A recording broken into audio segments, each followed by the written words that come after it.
Il y a fort longtemps, une fille à la peau dorée et à la chevelure soyeuse était la plus belle de son village. Le nom de cette jeune fille, Hina. À l'âge de 16 ans, elle fut promise d'un mariage forcé. Hina se prépara, aidée par ses servantes. Elle était pensive, ne sachant pas à qui elle était promise. Impatiente et ayant fini de se préparer, elle alla au lac pour retrouver cette fameuse personne. Mais à sa surprise, elle découvrit une horrible anguille, possédant un corps long et une énorme tête. C'était le prince des anguilles qui lui fut promis en mariage. Horrifiée, Hina s'enfuit en courant vers la forêt pour échapper à la terrible bête. Mais celle-ci la poursuivit, laissant derrière elle une terre creusée où s'engouffra l'eau du lac. Hina courut et courut sans s'arrêter, les larmes aux yeux et la peine au cœur. Elle arriva alors dans une maison, celle du demi-dieu Maui. Exténuée, elle lui raconta ce qu'il s'était passé. Elle ne voulait pas se marier avec une créature pareille et demanda l'aide de Maui. Celui-ci accepta. Tous les deux sortirent de la maison et firent face au prince des anguilles.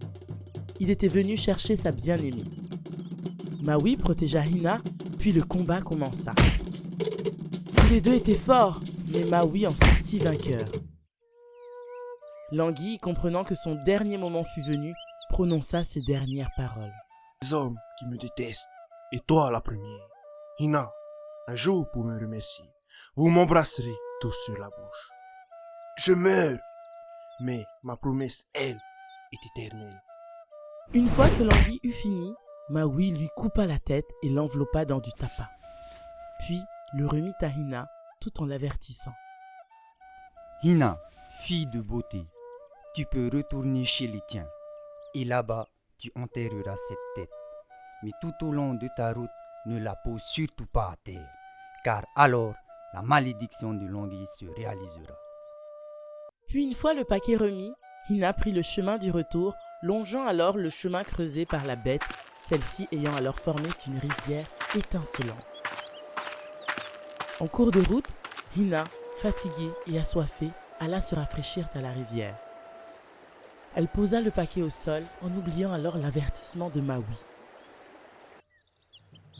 Alors qu'elle se baignait tranquillement, le sol trembla, enfonçant la tête de l'anguille enroulée de tapas pour laisser place à une belle petite pousse. Reconnaissant sa bêtise, la jeune fille se tint à genoux près de la plante, attristée.